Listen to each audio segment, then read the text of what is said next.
Gente, agora é sério. Oi. Oi.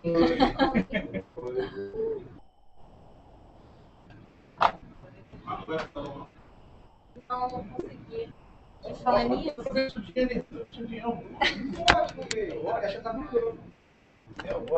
Gente, já tá no YouTube, hein? Olha, comporta, por favor. Selma, dá oi, Selma. Gente, essa é a Selma. A gente vai fazer um rally shake pra começar. Olha a cabeça do chefe. A gente tá só aguardando aqui o Paulo. Não dá pra conectar ali não, né? Não consegui. Vou mandar o link pra vocês, peraí. Vou colocar, peraí. Vou mandar um sticker no celular aqui, mas...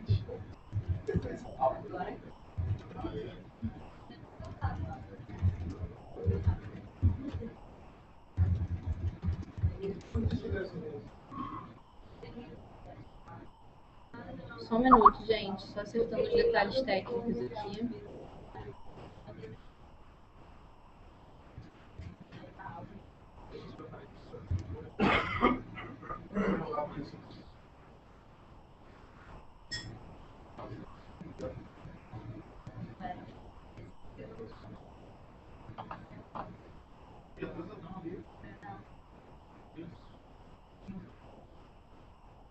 Tô publicando pra vocês aqui, tá?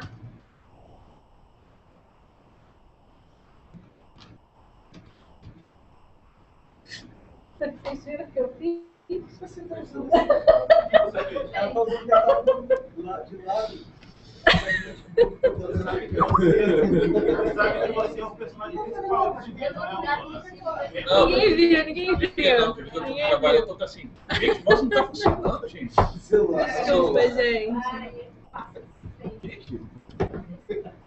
Gente, Ai, desculpa. Legal que ninguém me avisa, né? Ah, é verdade, também faço isso.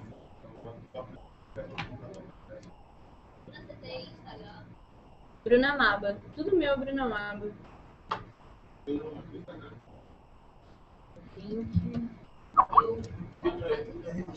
Não uso, Carlos. Uso muito raramente. Publiquei lá no grupo, tá, gente?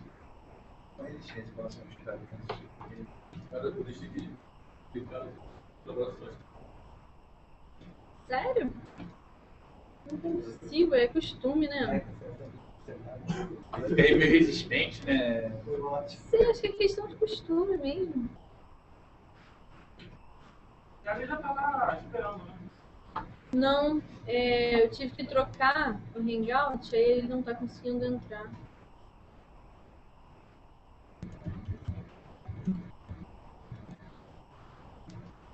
Ele é seu parceiro? Trabalho? Não, vou apresentarei ele daqui a pouco, peraí.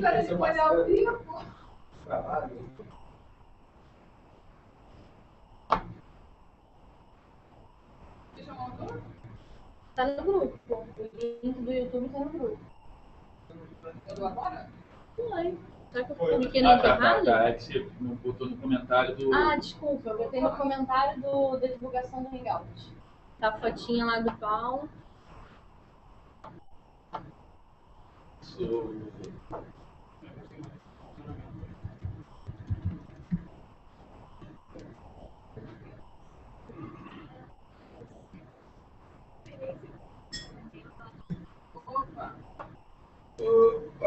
Oi, gente.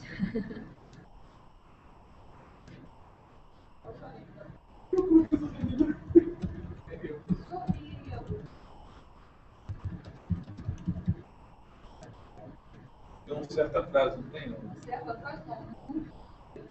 Muito atrasado. Tô chegando.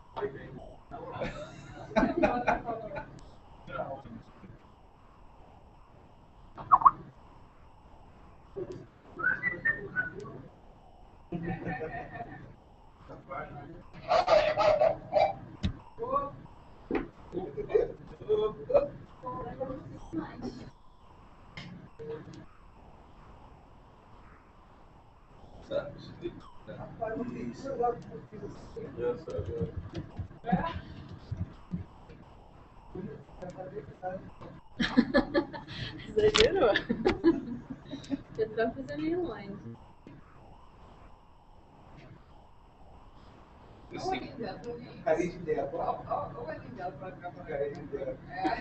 Gente, eu tô ficando sem graça, não vou parar.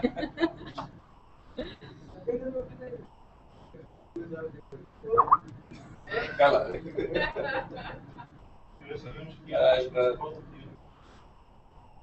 Gente, vocês já sabem que vocês não vão almoçar 1 hora hoje. Mas não, isso é às 4, tá tudo certo. Olha.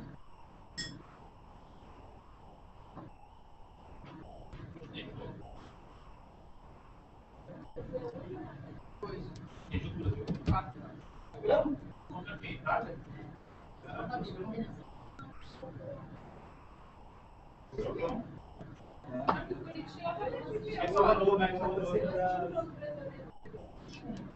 Existe implementar. Gente, tem uma outra questão. Quando a gente conseguir aqui, vocês vão ter que fazer um silêncio meio absurdo, porque o volume tá bem baixo.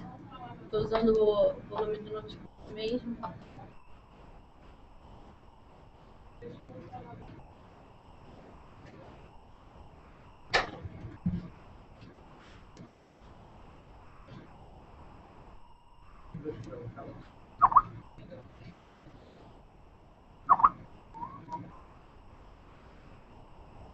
Você consegue editar depois, assim? Sim, mas já tá indo. Já tá indo em tempo real pro YouTube.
Agora foi. Agora foi, gente. Preparem-se.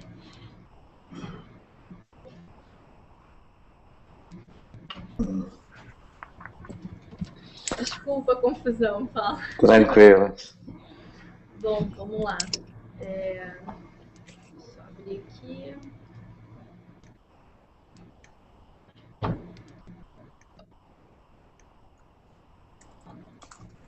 Bom, gente, para quem está assistindo a gente através do YouTube, nós estamos no Instituto Infinet. Essa é a turma de mídias sociais. Gente, dá oi de novo, que agora o pessoal está assistindo. E hoje a gente convidou o Paulo para responder umas dúvidas aí, tanto dos alunos como de outras pessoas também, que a gente divulgou. E aí eu queria, Paulo, que você se apresentasse um pouco, por favor. Vamos lá. Eu, nos últimos 15 anos praticamente da minha vida, eu trabalhei com internet, né? Trabalho com internet, especificamente com marketing digital. Desde mais ou menos 2008, eu comecei a trabalhar com mídias sociais. Logo em 2009, a gente começou um projeto que era o desenvolvimento de uma plataforma para mídias sociais, que é o LiveBuzz hoje, uma ferramenta hoje que é uma das principais no mercado brasileiro. Eu fico no interior de São Paulo, tá? Eu estou numa cidade chamada Bauru, eu não fico na capital, não. Eu, apesar de estar sempre em São Paulo, viajar muito para São Paulo, eu moro mesmo aqui em Bauru.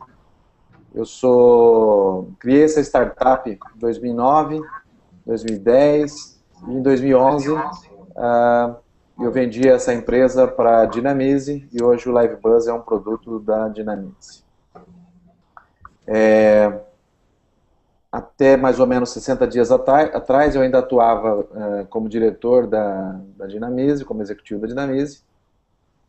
Continuo sócio da Dinamize, sou sócio ainda, mas eu me afastei para desenvolver outras atividades aí também. E hoje eu faço parte de um grupo chamado Viking Network, que é um modelo de escola de empreendedorismo digital, aceleradora de startups, e eu sou como um presidente do conselho. A Viking Network é uma organização aí que tem como sócias 5 empresas, né? Então é uma organização que nasceu aí para estimular e fomentar o empreendedorismo e as startups no Brasil. Sou presidente também de uma associação da Abrad, no interior de São Paulo, uma associação que eu fundei com alguns colegas em 2009. Ela tem uma atuação em todo o interior do estado, a gente tem 10 capítulos regionais no interior de São Paulo. Fora a Grande São Paulo e as cidades próximas, a gente atua em praticamente 630, 640 cidades no estado. Essa entidade, eu presido ela e faço parte de uma regional da Abrad, que é uma associação nacional.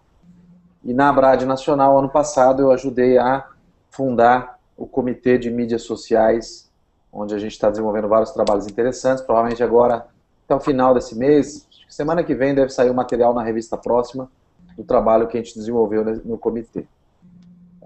Então, sou empresário, empreendedor, tenho um perfil um pouco técnico, comercial também, e tenho como foco de estudo, além do marketing digital, especificamente mídias sociais, né? Nessa minha trajetória, eu já trabalhei na área de TI, me formei em administração, fiz engenharia elétrica, fiz pós em comunicação, fiz pós em marketing digital, e trabalhei aí bastante tempo com agência, tive uma agência digital no interior por 9 anos, da qual ano passado eu vendi e saí da empresa. Acho que é um resumo rápido aí. Perfeito. Antes da gente começar em si, de eu começar a te bombardear com as perguntas, Sim. Só queria te agradecer pela disponibilidade. É um prazer. Só para quem está acompanhando e para os alunos saberem também, o Paulo aceitou o meu convite de primeira, assim, sem hesitar.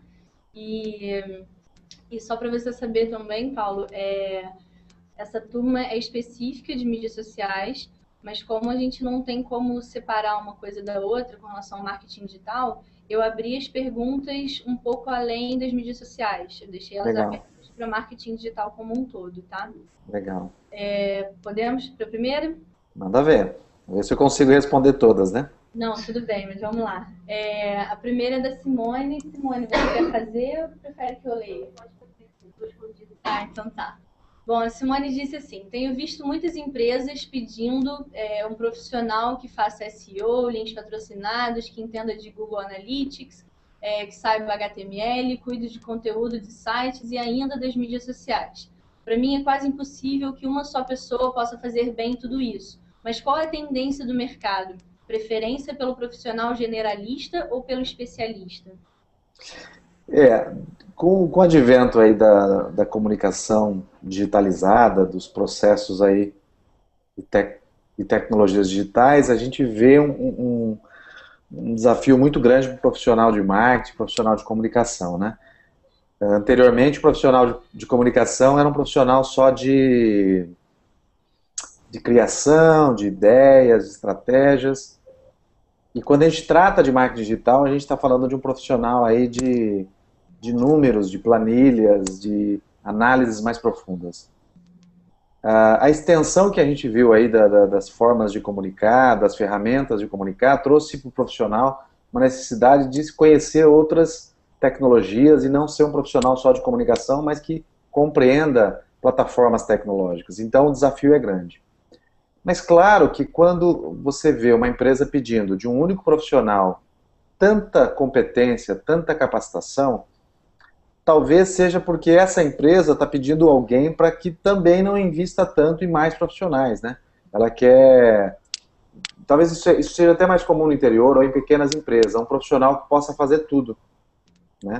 Então, claro, a gente tem que compreender que dá para efetivamente a gente trabalhar com várias dessas disciplinas num contexto, mas fazer tudo, o tempo é impossível, né? Dá para você conhecer um pouco de tudo, mas até o tempo é impossível para você efetivamente atuar em todas essas áreas. Então, claro, é preciso saber um pouquinho de cada uma dessas coisas, mas numa empresa mais estruturada você vai ter que ter especialistas em algumas áreas. Então, acho que o mercado ele tem em alguns segmentos, em alguns portes de empresa, uma necessidade de um profissional mais multidisciplinar, e quando a empresa começa a evoluir, amadurecer e crescer um pouco, aí os especialistas são mais necessários e, claro, vão trazer muito mais resultado. Perfeito. Simone, respondida? Então, ok. Vamos para a próxima. Gilmar, quer fazer ou quer que eu leia? Paulo, essa é de um outro aluno aqui da turma. Tá. O que você indica como sendo a melhor estratégia de marketing digital para uma empresa que tem como foco nas redes o fortalecimento da marca e o atendimento aos usuários do serviço? No caso, ela não vende nada através das redes sociais, nem mesmo o próprio serviço. Ela seria uma empresa que tem, mas ela tem um consumidor final. Sim, sim. Ela presta serviço, só que ela não vende através das redes sociais. Dá para tentar mostrar um pouco mais que empresa que seria essa? Que segmento específico? Um exemplo? Você me ouve, Paulo? Dá para ouvir, Paulo? Não vi. Como é que é? Só um minuto. Paulo, bom dia. Bom dia. Paulo, eu trabalho numa empresa que o produto é de contratação compulsória e, portanto, a gente não comercializa o produto, não é um produto de prateleira, mas a gente tem um consumidor que utiliza-se do nosso serviço diante de um evento infortúnio. Trata-se de um seguro de contratação obrigatória, que é o seguro DPVAT, talvez você conheça. Tá, claro.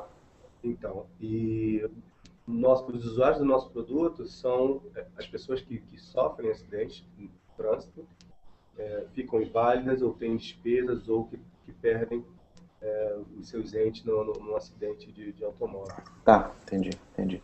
Eu acho assim, toda empresa ela pode ter um papel muito importante na comunicação, independente até de usar mídias sociais, mas a própria plataforma de internet, através de blog ou e-mail marketing, algum tipo de conteúdo, de comunicar para o seu potencial cliente ou o mercado que vai consumir tanto o seu produto ou em determinado momento não vai consumir, a informação, né? A informação de valor agregado, a orientação, a explicação mais clara do que se trata esse universo de informação em volta de um produto como o DPVAT, que ele é obrigatório e pouca gente sabe do que se trata e como acionar ele.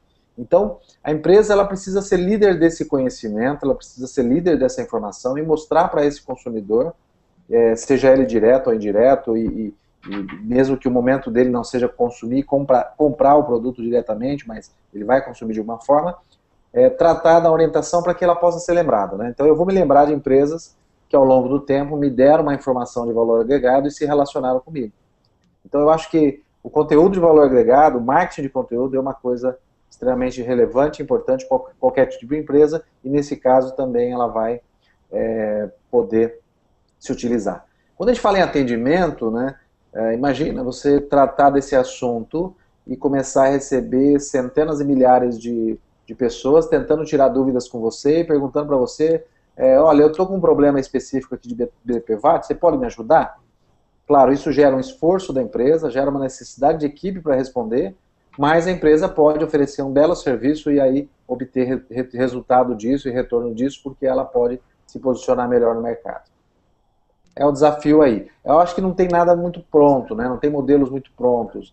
Quando a gente fala em mídias sociais, mesmo em marketing digital, a gente tem que testar muita coisa para ver efetivamente o que vai funcionar. Obrigado. Aproveita que você tem que fazer sua próxima. Eu fiz um outro questionamento que era sobre se existia uma relação clara entre o investimento e o retorno desse investimento se tratando de uma empresa com as nossas características. O quanto você investe versus o quanto você tem de retorno? Isso qual é o quanto você investe e o retorno desse investimento e como a gente consegue medir esse retorno. Quais são as métricas? Acho que foi isso que vocês estudaram hoje. É assim, há vários tipos de métricas, né? Eu acho que tem a questão da métrica que efetivamente você consegue definir, né? O indicador que você consegue definir e o resultado que você consegue obter de forma objetiva. E há aquilo que você não consegue efetivamente medir. Aquilo que você vai só ao longo do tempo ver a repercussão positiva e avaliar se realmente a imagem que você construiu, o relacionamento que você construiu foi positivo ou não. Então, falar em investimento e medir, eu gosto muito de trabalhar algo que você possa consistentemente investir na internet, nas redes sociais que sejam, e evoluir nesse investimento se você começa a obter retorno. Então, dá um exemplo que talvez seja mais prático, como o AdWords, né? O AdWords é uma coisa bem simples e prática. Olha, eu estou investindo 100, vi que obtive resultado e investi 1.000. Obtive o resultado proporcional, vou investir 2.000. Obtive o resultado proporcional, vou investir 3.000, 5.000, 10.000. Então, qualquer tipo de investimento na internet, eu preciso começar a investir, medir, investir de novo, medir e começar a observar se realmente esse retorno está sendo eficaz. Diferente do que tentar fazer uma campanha muito grande, mirabolante, do investimento altíssimo e de repente eu não sei se o resultado veio ou eu estou arriscando exageradamente. Então, para relacionamento, principalmente, para uma comunicação estratégica através de conteúdo, eu acho que a consistência e o aumento constante desse investimento é mais positivo do que uma campanha que eu possa tratar e investir de uma forma que eu acho que isso é para grandes empresas só, para empresas gigantes que vai trabalhar. Então a gente trabalha muito mais a oportunidade, né? Muito mais oportunidade, sempre muito mais oportunidade. Sempre o relacionamento. Nós estamos falando em redes sociais, nós estamos falando de pessoas, nós estamos falando de gente interagindo, nós estamos falando de internet, a gente está falando de pessoas consumindo conteúdo. Então esse processo, até o mesmo processo de você conquistar algum tipo de relacionamento com esse consumidor, o que você detém de um usuário na internet? Você pode ter a curtida que ele deu na sua fanpage, ele te seguir no seu perfil do Twitter, ele se relacionar com você através de e-mail. São esses os ativos que eu conquisto no relacionamento. E é a partir daí que eu preciso construir. Eu não posso desprezar isso como a maioria das empresas fazem. Elas têm esse ativo e elas usam muito mal até hoje. Obrigado. Júlia, você quer falar?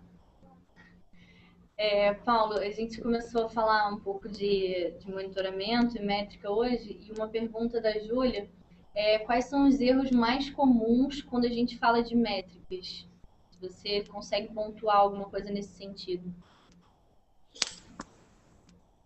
Eu acho que a grande questão é a gente tentar adotar métricas que são amplamente divulgadas no mercado para todo mundo, né?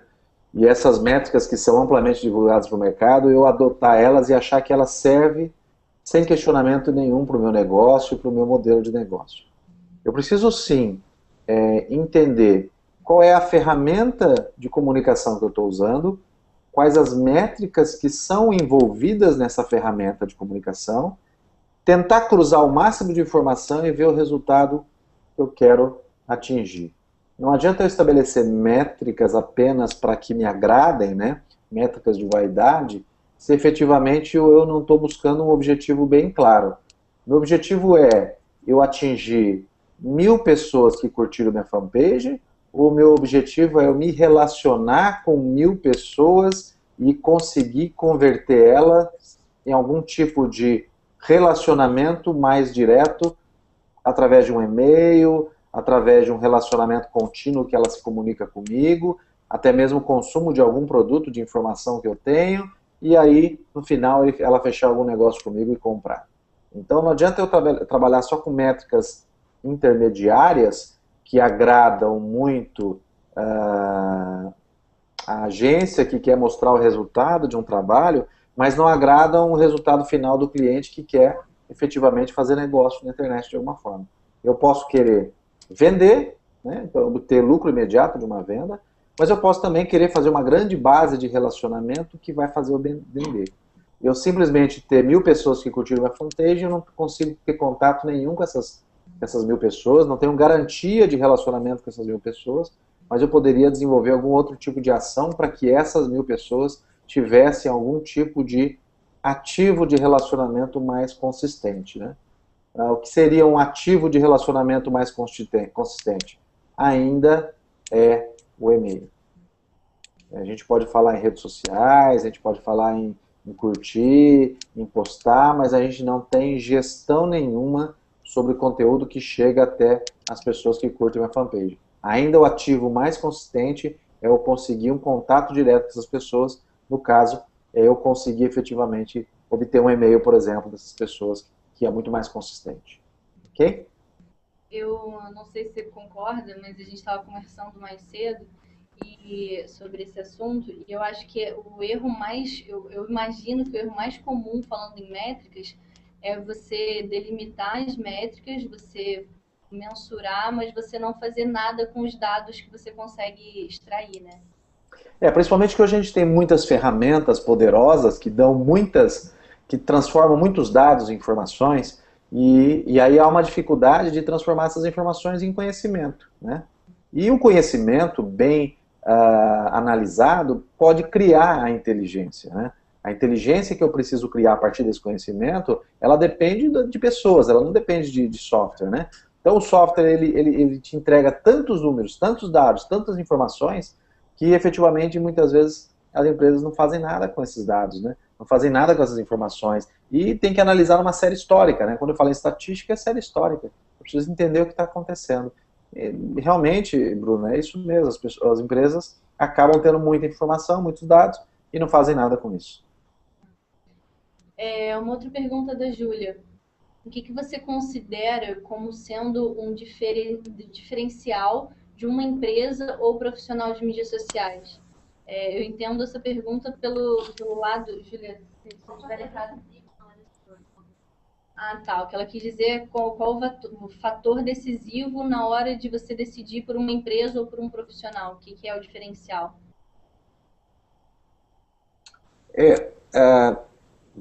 Eu acho que a capacidade de execução é uma das coisas mais importantes hoje no mercado, né?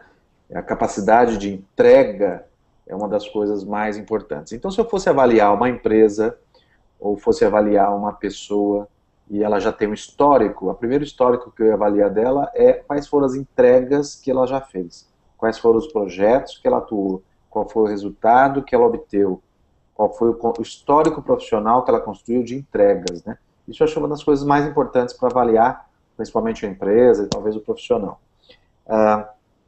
É difícil você avaliar competências, né? Será que a pessoa efetivamente tem a competência para atuar nas redes sociais ou no marketing digital e efetivamente buscar o resultado que eu espero dela, ou a equipe dessa empresa vai buscar esse resultado? Isso é muito relativo. A entrega ou o resultado que você já entregou define exatamente o que você já conseguiu fazer até agora.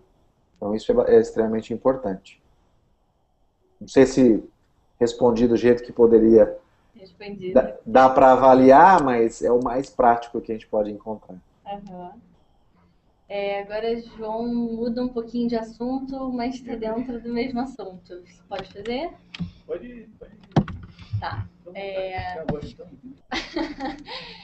João mudou um pouco de assunto, falando um pouco de storytelling e transmídia. Ele pergunta se você acha que a utilização de storytelling nas campanhas digitais efetivamente apresenta um retorno positivo no resultado. Então, acho que também está relacionado ao que é o retorno, né? Quando você fala com um profissional de comunicação, o profissional de comunicação muitas vezes quer apresentar para a empresa que o retorno é o ganho de marca, o ganho de relacionamento com o consumidor, o ganho com relacionamento com essa base que você constrói. E eu acho também isso importante. A grande pergunta é se esse empresário que fez esse trabalho de transmídia, storytelling, ele sabe que nem sempre o retorno dele vai ser efetivamente no caixa, na venda. Se ele sabe disso e você conseguiu dizer para ele que o retorno que ele teve, o sucesso que ele teve foi medido e não é exatamente o caixa, eu acho que você consegue ter sim sucesso com transmídia, com storytelling, porque é uma estratégia que vem funcionando bastante.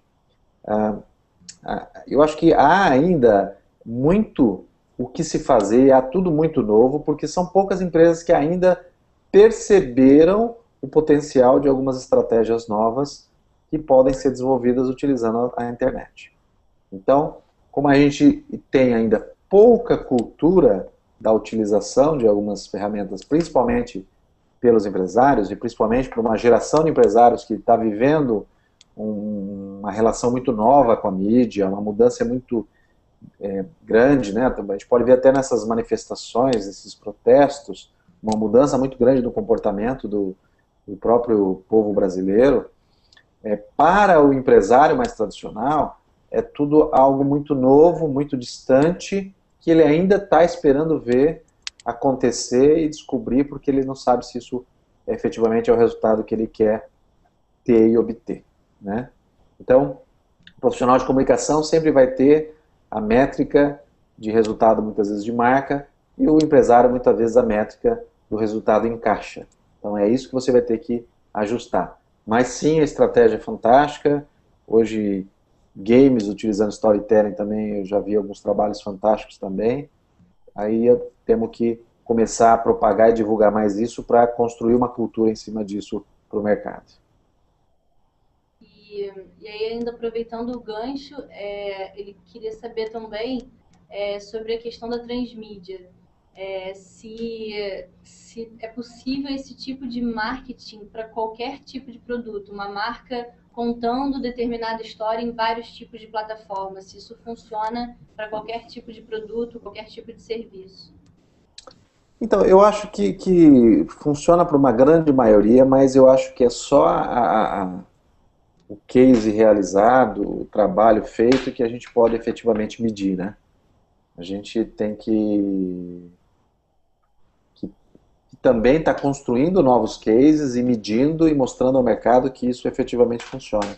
Eu confesso que há muitos mercados que eu desconheço, em áreas que eu desconheço, e que podem me questionar até se efetivamente alguns tipos de estratégias midiáticas são efetivamente eficazes, né? Então, eu acho que somente a aplicação e a geração de cases vai mostrar isso para a gente. Não dá para generalizar. Não dá para generalizar. Eu, como do lado de cada força entusiasta, posso dizer que tudo funciona e é excelente, é muito bom, faça isso, mas não posso ter essa certeza, não. Verdade. Posso falar, Edson?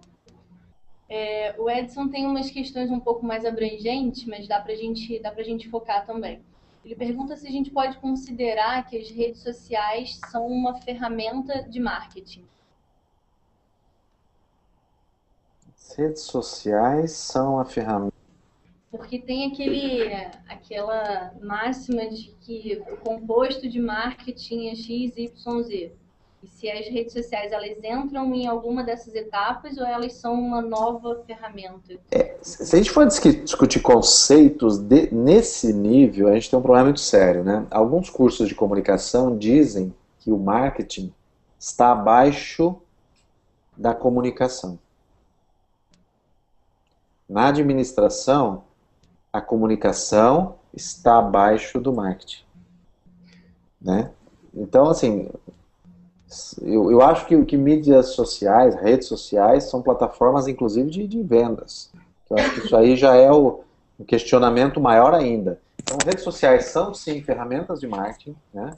São, sim, ferramentas que você posiciona seu produto, conquista um espaço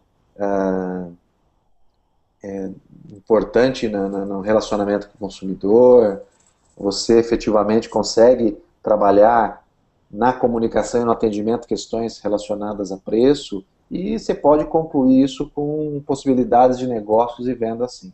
Acho que saiu agora um caso o ano passado, né? O Ponto Frio anunciou que conseguiu gerar 20 milhões de reais em vendas através de redes sociais. Claro, existe um composto todo de ferramentas e estratégias juntas.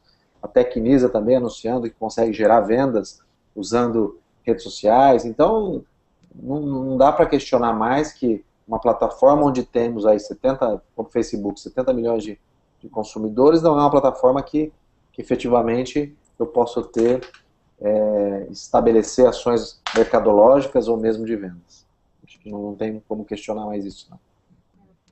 E a próxima pergunta também do Edson, pelo menos eu entendi que você também já respondeu.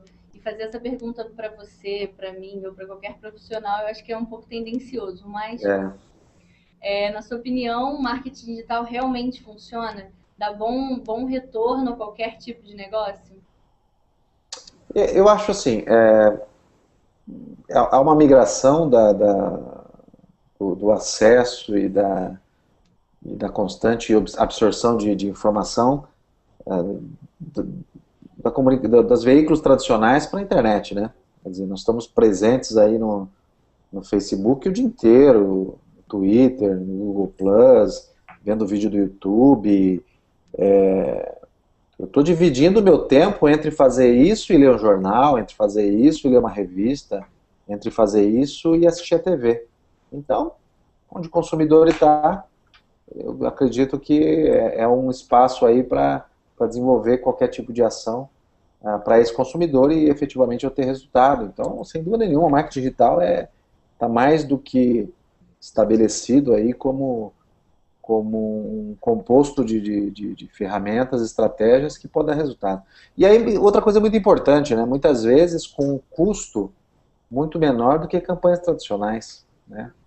Um custo muito mais... Só que aí falta a questão da cultura, é o desafio nosso de profissionais da área, e de trabalhar isso muito na associação, de mercado, de conscientizar esse consumidor. Eu tive essa semana numa boutique de carne, nova, e na cidade, Bauru é uma cidade de 350 mil habitantes, uma cidade pequena até, média, e eu tinha ouvido falar por um amigo dessa boutique de carne, e ela já está estabelecida numa região conhecida há pelo menos 7 meses. Eu nunca tinha ouvido falar. Eu fui lá, bati um papo com o dono da empresa, fui lá olhar, bati um papo com ele, fui mais como consumidor mesmo, só que aí eu comecei a questionar para ele, nossa, 7 meses... E como é que eu não fiquei sabendo? Ah, não, eu fiz algum trabalho de outdoor. Ah, tá, eu fiz o jornal. Falei, pô, eu nem leio o jornal mais. Eu fiz um trabalho. Agora eu tô querendo fazer televisão, tô querendo pôr na revista regional. Eu falei, mas internet, você não tá pensando em nada? Em marketing digital, você não tá pensando em nada? Não sei, não pensei. Quem te atende? Ah, agência tal. Ah, agência tal te atende? Uma agência de publicidade tradicional? Ok. Ela vai trabalhar o digital? Não. Ela tem interesse em trabalhar o digital? Não tem. Ela ganha muita comissão com BV, ela ganha muita comissão de veículos. Para que ela vai fazer um trabalho que ela não ganha comissão e muitas vezes ela não tem expertise? Então, para o pequeno empresário, ele teria um custo muito menor, um investimento muito menor em fazer marketing digital e um resultado muito maior. Porque para esse perfil de consumidor que essa empresa tem, com certeza a comunicação digital, a comunicação via e-mail, redes sociais e tudo mais, poderia estar dando um resultado muito maior para ele. Então, eu acho que ainda nós estamos no mercado digital ainda é muito pequenininho no Brasil. Nós temos muito para crescer. Nós estamos ainda bem no começo. E já movimenta um volume bem grande. Então, a gente tem uma oportunidade muito grande aí com profissionais dessa área. Perfeito. Agora a pergunta é da Carol Fernandes, é uma ex-aluna minha também, ela fez a turma anterior a essa, e ela pergunta qual a melhor forma de gerir uma crise se a mesma for gerada devido à má interpretação de uma postagem do analista. Uma coisa importante quando a gente fala de redes sociais e relacionamento via redes sociais é que nem tudo tem que ser respondido publicamente.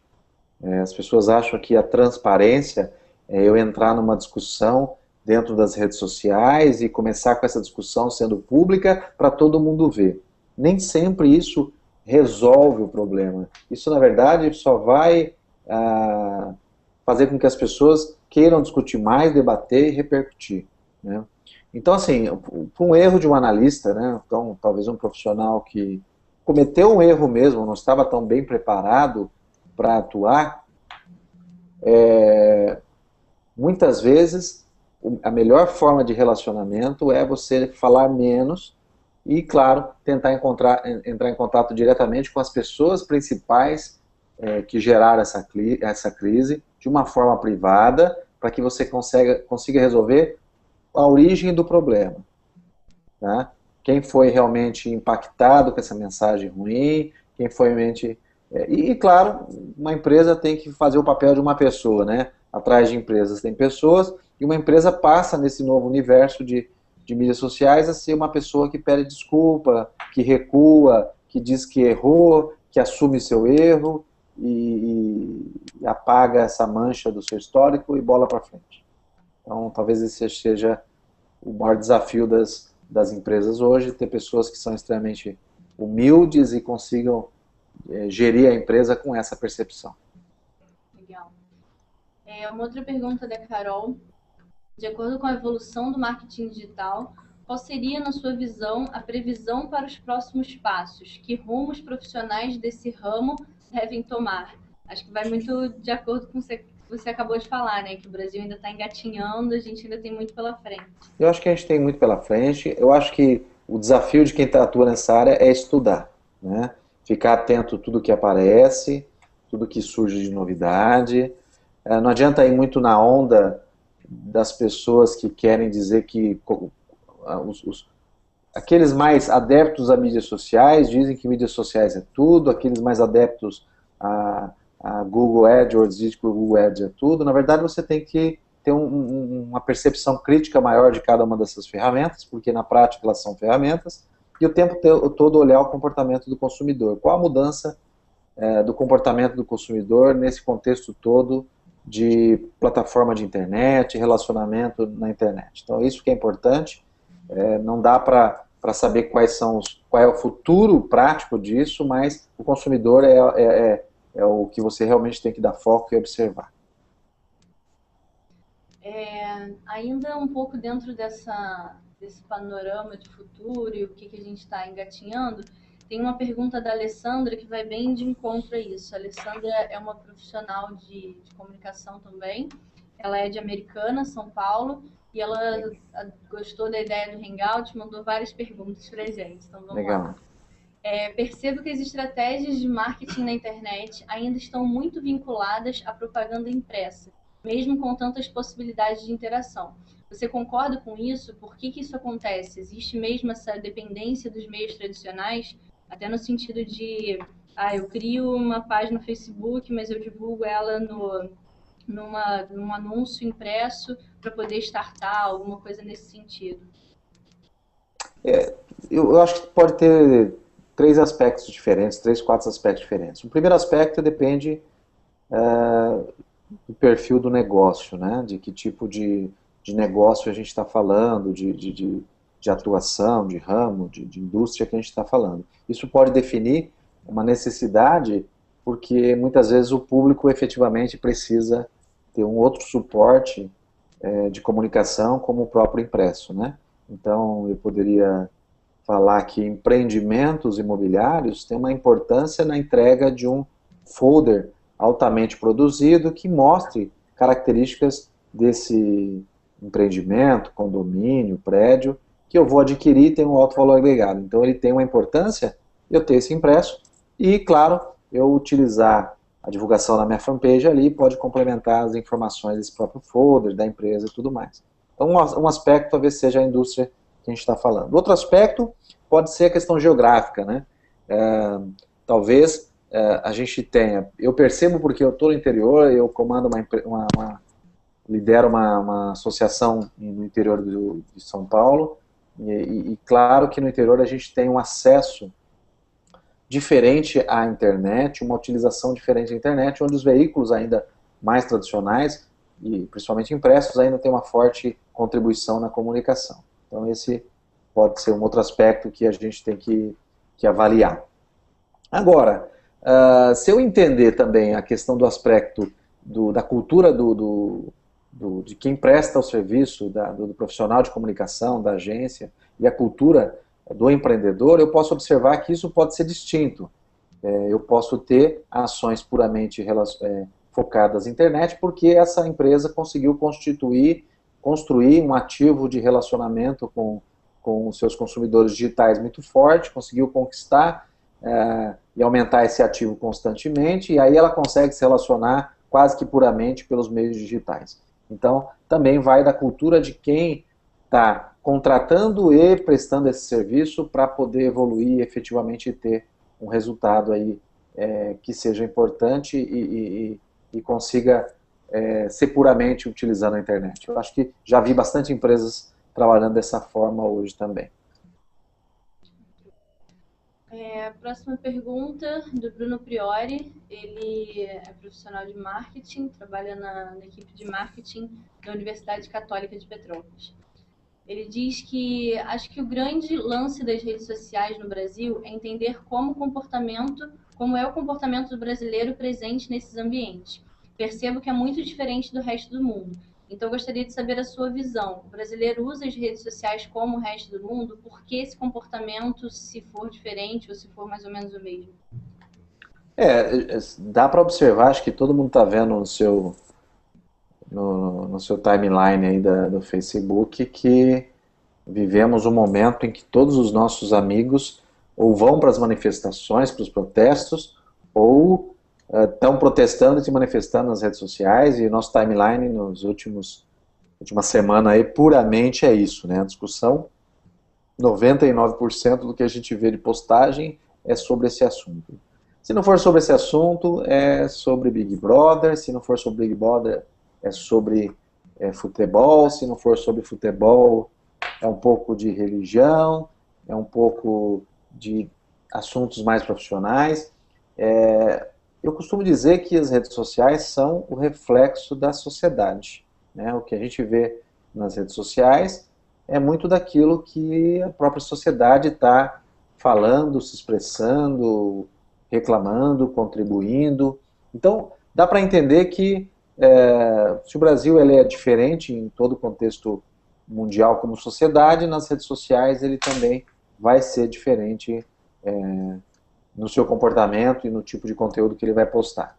Agora, a gente percebe que o brasileiro tem uma característica muito importante, é que primeiro, ele adota mais rápido as tecnologias de redes sociais e ele usa muito as tecnologias de redes sociais. Então, mais que só definir a questão do comportamento, que é realmente o reflexo da sociedade, a gente vê um brasileiro que vai muito rápido para as novidades, né? Então, ele faz com que o Facebook cresça muito e o Brasil seja um dos países que mais tem o crescimento acelerado de Facebook, e ele também faz um uso intenso das redes sociais. Ele tem aí, em relação a todo o mundo, um perfil de usuário que compete entre os países que mais utilizam redes sociais. Acho que isso é que vai acabar diferenciando bastante e, sem dúvida nenhuma, passa a ser uma base extremamente importante de pesquisa e de análise do comportamento desse consumidor.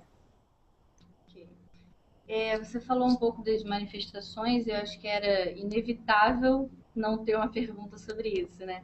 A Alessandra, a mesma que a gente já citou, ela mandou: gostaria de saber a sua opinião sobre o cenário atual do Brasil com relação às manifestações e tudo mais, mas da perspectiva midiática.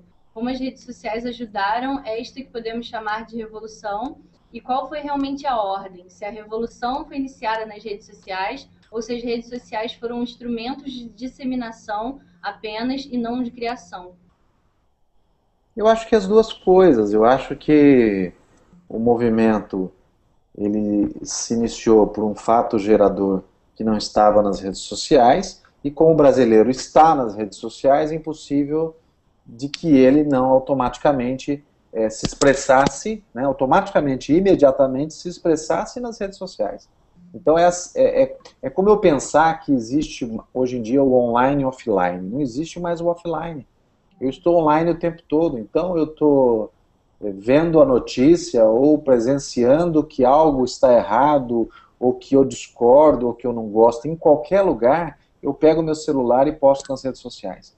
Então eu estou online o tempo todo, então eu posso ter um fato gerador que tenha ocorrido fora das redes sociais ou não, mas automaticamente, imediatamente, eu vou me expressar, eu vou compartilhar, eu vou replicar, e esse movimento passa a ser aumentado e crescer potencialmente, porque é o que a rede social acaba fazendo. Então, talvez o grande papel da rede social, desde o advento do Orkut lá em 2004 no Brasil, é efetivamente potencializar a comunicação. Então esse processo de potencializar é que torna maior qualquer tipo de movimento, como está acontecendo esse com os protestos, né?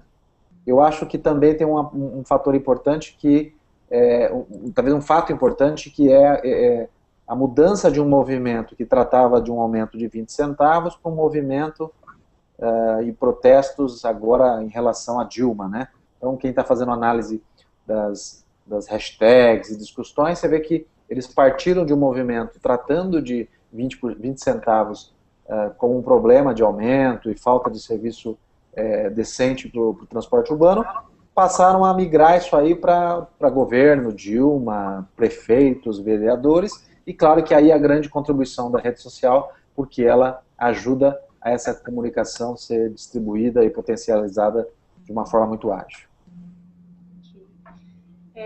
O Rodolfo fez uma pergunta através dos comentários, ele está assistindo a gente online, ele é analista de mídias sociais na Pública, agência lá de Petrópolis, e ele está perguntando se já existe alguma empresa brasileira parceira do Facebook e autorizada a fazer remarketing. E sobre o remarketing, ele está perguntando se só é ideal para e-commerce. Existe sim uma empresa brasileira, eu não me lembro o nome agora, acho que faz umas 2 semanas que eu vi a lista, e existe uma americana fazendo já o trabalho de remarketing no Brasil. A americana, se eu não me engano, chama EdRow. Tenho quase certeza que ela está no Brasil fazendo esse trabalho, não me lembro agora, mas existe sim, parece que é a primeira brasileira a atuar com remarketing no Facebook. Eu acredito que funciona. O remarketing ele não funciona só com o mesmo objetivo de CPC, de clique, mas ele tem um anunciante que está o tempo todo investindo em publicidade no Facebook, me mostrando uma publicidade dentro de um contexto que eu já visitei, que eu já, de alguma forma, queria me aprofundar, e ele passa a ser apresentado para mim muitas vezes, ele passa a ser um ponto importante para eu me interessar e, de repente, tomado de um impulso, eu poder aí contratar, comprar um produto ou um serviço. Eu acho que vale, eu acho que o remarketing funciona muito bem para AdWords, funciona muito bem para Facebook, como funciona muito bem para e-mail marketing também, que dá para ser utilizado. Perfeito. Essa é uma pergunta minha agora, estou abrindo espaço para mim. Você acha que existe uma certa tendência das agências digitais não serem mais necessárias, mas no sentido de, por exemplo, um negócio pequeno, uma padaria, por exemplo, para ela seria muito mais interessante ter um profissional lá dentro que vai fazer publicações em tempo real, o pão acabou de sair do forno, do que ter uma agência. O que você pensa sobre isso? Se existe essa tendência de mudar esse panorama ou se não? Vai ter sempre espaço para o profissional e sempre espaço para as agências? Ter uma agência é eu terceirizar algo que eu não tenho expertise e algo que não é fim dentro do meu negócio. Então é meio, né? Quando eu terceirizo a limpeza de um escritório, eu percebo que limpar de um jeito ou de outro, com uma empresa como outra, um profissional, não faz diferença imediata e direta naquilo que eu faço, que é vender um produto ou prestar um serviço. Então eu posso terceirizar o que é meio. E não, é bem difícil, difícil quase impossível terceirizar o que é estratégico ou fim dentro do meu negócio. Passando a comunicação via, principalmente redes sociais, mídias sociais, aí, como um processo fim dentro das empresas, como um processo de atendimento, como um processo de comercialização de um produto ou relacionamento, sem dúvida, se torna cada vez mais viável eu efetivamente ter um profissional que possa fazer esse tipo de atividade. Problema é a gestão desse profissional, é efetivamente a empresa ter uma estrutura mínima para que possa compreender o que esse profissional faz e dar uma gestão e um processo de integração do que ele faz dentro da própria empresa, né? Então, vai da cultura. Claro que o exemplo que você deu é um exemplo padaria muito específico e normalmente de empresas menores, então é muito mais difícil, é muito mais fácil terceirizar. Então, mercado pequeno ainda, mercado que tem muito a crescer, processo de amadurecimento dos próprios profissionais, capacitação dos próprios profissionais que precisa muito hoje, claro que isso pode ser um modelo a ser adotado no futuro, mas não tenho como opinar aí efetivamente se isso é o mais adequado hoje ou não. Agora chegando à reta final aqui do nosso Hangout, tem mais duas perguntas. Essa é da Alessandra, de novo. Existe uma grande dúvida quando fazemos pesquisas online. Existe uma fórmula do sucesso? Como elas devem ser feitas? Múltipla escolha, curtas? Quanto tempo em média deve durar uma pesquisa? Quanto tempo o usuário se propõe a gastar respondendo de boa vontade? Coisas do tipo.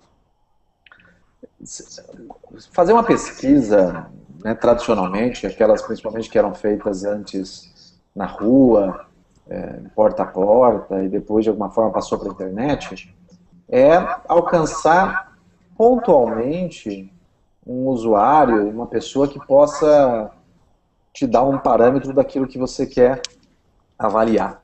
Mas se eu tenho redes sociais, relacionamento, construção de um ativo de relacionamento, o que eu posso fazer muito mais é constantemente eu buscar uma informação, eu fazer uma pesquisa e obter um conjunto de informações no processo de relacionamento. É eu não perguntar 10 coisas ao mesmo tempo, mas eu perguntar 2, depois 3, depois 4, depois 2, e ir construindo uma base de informação sobre esse usuário, esse meus usuários de relacionamento, e aí efetivamente construir um resultado de pesquisa muito mais eficaz e que pode ser constantemente sendo atualizado e com informações sendo agregadas de forma muito mais inteligente. E agora a nossa última pergunta é da Andréa Ramal. Não sei se você conhece ela é educadora, professora, é comentarista do Bom Dia Rio. E essa pergunta dela, depois a gente conversa melhor, mas provavelmente vai render um outro hangout, porque tem muito assunto para a gente falar sobre isso. Mas vamos à pergunta dela.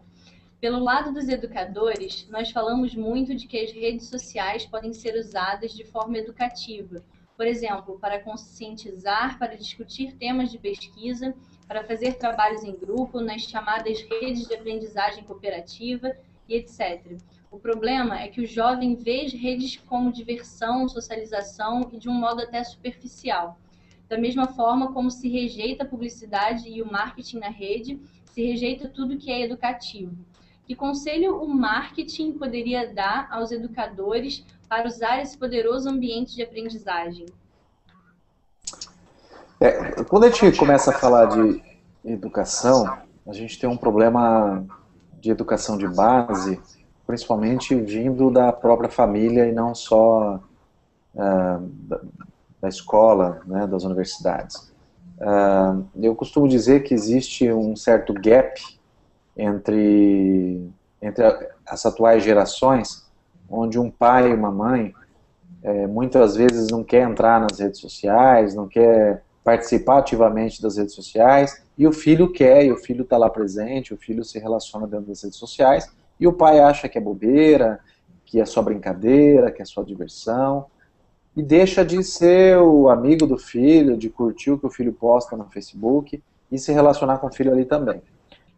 Quando a gente tem esse afastamento e a gente deixa de educar os nossos filhos para o uso consciente de uma rede social, a gente não está mostrando para ele quais são os perigos que também existem nas redes sociais, quais são as vantagens que existem nessas redes sociais, quais são os problemas de imagem ou de postar informações que não são adequadas, como está acontecendo nessas manifestações, agressões a pessoas públicas ou não, coisas que as pessoas não têm noção que isso é informação e que pode até gerar um processo ou problema. Então, a gente tem um problema de educação de base, mas quando isso transfere para a educação e eu posso utilizar essa plataforma de rede social, seja na rede social mais tradicional e comum, como o Facebook, que todo mundo usa, ou redes sociais mais fechadas, específicas, de nicho, eu acho que o educador, ele encontra ali um universo de conteúdo, informação e processo de relacionamento de extrema riqueza para ampliar efetivamente o processo de educação, o que dentro de sala de aula eu poderia utilizar. Mas a gente tem problemas ainda, a gente tem problemas porque a tecnologia veio e os modelos estão ultrapassados. A tecnologia veio e o professor está, de certa forma, ultrapassado, uma grande maioria. A tecnologia veio e há muitas restrições, inclusive restrições legais, né? Se eu uso o meu smartphone para falar, se eu uso o meu telefone para falar alguns anos atrás, hoje eu uso para mandar uma mensagem, para entrar nas redes sociais. E, por exemplo, no estado de São Paulo é proibido utilizar telefone celular na faculdade, na escola, na sala de aula. Mas eu não uso um telefone celular, né? Eu uso um tablet. Ah, mas seu tablet tem comunicação. Posso usar ou não? Será que o professor está preparado para não ser mais um mero expositor de ideias, um mero expositor de conteúdo, para efetivamente ser um facilitador do processo de aprendizado, né? Fazer com que seus alunos efetivamente aprendam? Então, os questionamentos na educação, frente ao avanço tecnológico, são grandes ainda, e aí a gente tem um desafio bem gigante aí para tratar disso, porque há um movimento muito forte que tem que ser feito para efetivamente remodelar o modelo, né? Remodelar o modelo não, é remodelar a mente desses professores, mudar o modelo mental de quem faz o processo de educação no país. Perfeito, Paulo. Gente, alguém mais alguma pergunta? Eu acho que eu vou fazer só mais uma, só para abusar um pouquinho mais de Tá você. joia. Eu tenho escutado falar aí nessas últimas semanas que alguns perfis do Facebook estão passando por alguns problemas e que isso é consequência de um certo monitoramento que está acontecendo no Facebook diante das manifestações e de tudo que está acontecendo. Isso é possível? Você acha que tem fundamento isso? Você tem alguma comprovação? Qual é a tua visão sobre isso? Tudo é possível. O Facebook é totalmente controlado. Se isso realmente está acontecendo, não tem como te falar. Em momentos como esse, de manifestações, protestos, muita gente jogando informação inverídica ou até antiga na rede, né? Gente que coloca um vídeo de 2 anos atrás, pessoas que colocam uma imagem de 10 anos atrás. A gente não dá para efetivamente saber o que é certo e verdadeiro. Então, realmente eu não sei. O que eu sei é que a Dilma não vai conseguir tirar o Facebook do ar, né? Isso é impossível.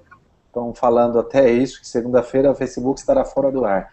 Então, aí já é demais, mas tem gente que acredita em tudo, então não sei o que é verdade ou não, só vindo um comunicado oficial dele, tá? Mas que tudo é possível ser monitorado, isso é verdade, tá? Quem viver verá, né? Quem viver verá. Então, Paulo, novamente, muito obrigada. Não sei nem como te agradecer. Eu que agradeço, isso foi um prazer. Pela forma com que você aceitou esse meu convite maluco aí. Espero... a turma está agradecendo aqui também. Prazer, gente. E espero que a gente possa fazer esse hangout assim, em sala de aula, que eu achei uma experiência muito legal. Legal, fico à disposição para outros convites aí. Tá ótimo. E pode contar comigo, tá bom? Obrigada, tá? Obrigado a vocês, um abraço. Obrigada a todo mundo que participou aí com a gente pelo YouTube também. Obrigada, Rodolfo, por ter mandado a pergunta pelos comentários. E até o próximo hangout. Até mais, tchau, tchau.